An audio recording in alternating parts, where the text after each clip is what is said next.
My name is Frederick Kopper. I work for the World Health Organization in Geneva, and actually in this exercise I'm the exercise coordinator. So my role here is really to manage the exercise, and I'm the team lead of a team in Geneva responsible for simulation exercise globally, as well as after action reviews. The simulation in fact started already 1.5 years ago. In February 2018 it was, we had a planning workshop and we decided to have this field simulation. It is mandatory from the regional contingency plan of the EAC Secretariat, and it is also a decision of the Sectoral Council of Ministers of Health, which is the EAC highest gremium for health issues. So they have advised the Secretariat to have a field simulation exercise at Namanga, the border between Kenya and Tanzania. In WHO and actually internationally, there are different types of exercises being recognized. You have the discussion-based exercises, which probably most people know as tabletop exercises. And then you have more the functional exercise, what we call, or the drill types of exercises. And field exercise is actually the most complex exercise. It has a lot of resources that it needs, a lot of time and a lot of planning.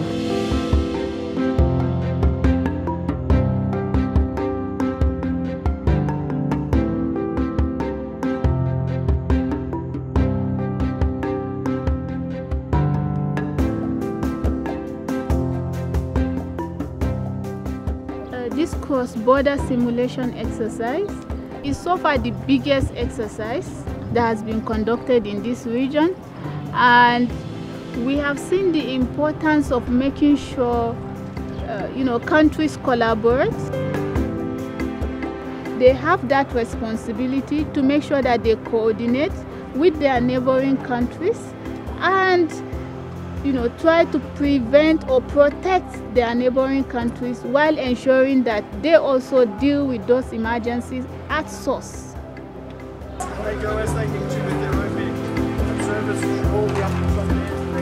We ran it over 3 days. The first part was really about warming people up, getting people used to the idea of what a field exercise would be about, taking them to a field location, enabling them to work with a singular group, and then coming back and then working together in order to develop material for the following days. Simulation.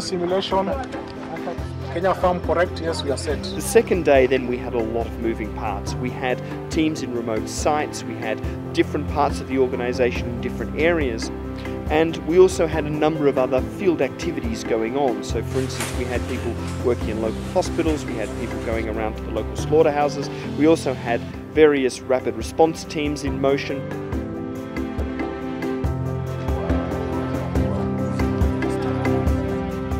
And then day 3 was about drills. It was about getting people to actually undertake physical activities at actual locations, using actual material.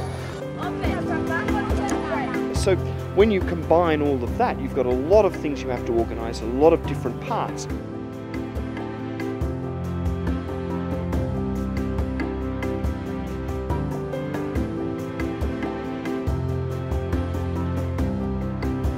Rift Valley fever in this case for us is only an example.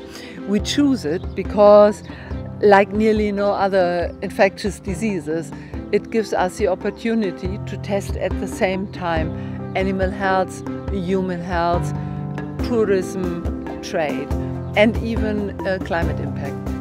Rift Valley fever normally breaks out after a heavy rainy season, when the mosquitoes are many, and when they hatch and when they start infecting the animals.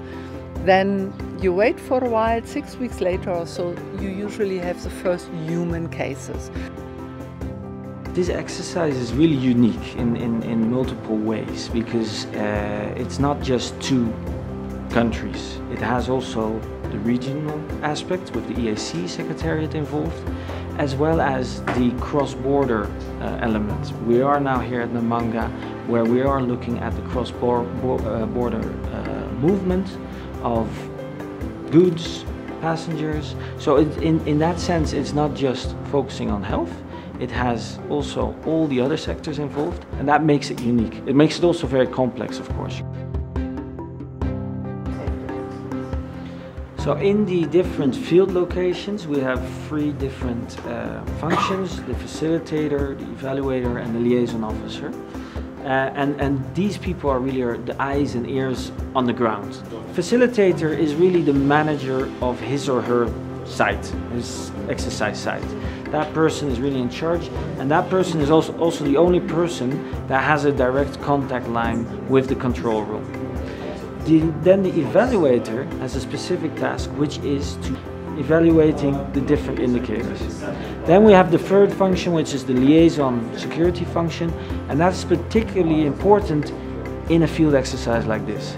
Because we are in a field exercise with different locations, it attracts lots of people, outside people, local communities, but we also have observers, we have media, and really the function of this person is to make sure that those external people are not intervening in the exercise.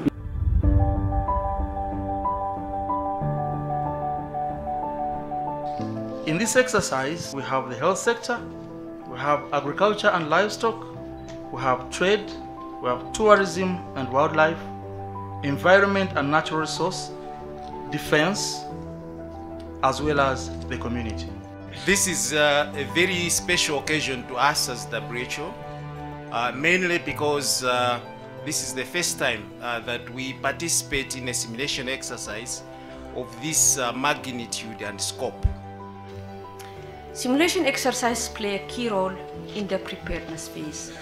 They contribute to ensuring that public health emergency response systems are in place and can be operationalized during a real emergency. Simulation exercises are an important component of the WHO IHR monitoring and evaluation framework endorsed by the World Health Assembly in 2016. WHO is very pleased to see this simulation taking place at this time, and I encourage you all to embrace this opportunity for us to learn together. The ongoing Ebola outbreak in the Democratic Republic of Congo represents a real risk, not only in the Congo Republic, but also to the neighboring states. Strengthening our level of preparedness and response, therefore, is a real critical, important activity that we must all undertake. We have learned, I think, a lot in terms of how do the different countries, first of all, work together, but also how do the countries with the EAC Secretariat and the countries with different international organizations work together. The exercise took us 1 year to plan, and the planning process involved different sectors from Kenya and Tanzania. So we did a training, and we were able to work with almost 37 participants from both Kenya and Tanzania to help us develop the simulation and actually implement it. We need to invest money and time to prepare this kind of an exercise. We had to plan for many months to make sure that every piece of information, every part of the exercise was well connected, and that our exercise was going to be successful. That when you develop such kind of an exercise, you need to ensure that we have the expertise who can guide in the development of the exercise and implementation. We worked with our WHO experts in designing the exercise, in making sure that it was technically sound, it was realistic. We reviewed all the materials based on experiences from across the world, and at the end of the day we were able to implement an exercise which was able to test the capacities of the border region in terms of addressing a one health threat like Rift Valley fever. I must say that it went on very well. There was no interference. We had planned adequately, and the whole exercise went on very well. no interference caused. Personally, and I think together with the rest of the team, we've picked a lot. You know, being the first simulation that we're having of this nature, I think it has opened a lot of things that were before not apparent to us. This exercise, in my opinion, I think is timely. It has helped us a lot as an organization and as a country to identify the areas where we are strong and where we are experiencing challenges. It's giving us an opportunity to improve on the identified gaps. Nimejifunza namna jinsi ya kutekeleza au kutatua changamoto hizi za magonjwa mpakani, hasa ya milipuko, kwa pamoja kama timu. Kwa maana timu, watu wa idara tofauti tofauti mnajumuika pamoja kuweza kushambulia tatizo ambalo linajitokeza kwenye eneo lenu na kulifanikiwa. What we as WHO always advise countries is to have an exercise program that builds upon each other. So we advise to start with the more simple exercise type, and then you progress. You progress in time and you build up the level of complexity and the level of different exercises. So you start with a tabletop, then you move to a drill, then you go into a functional exercise, and you end with a field exercise.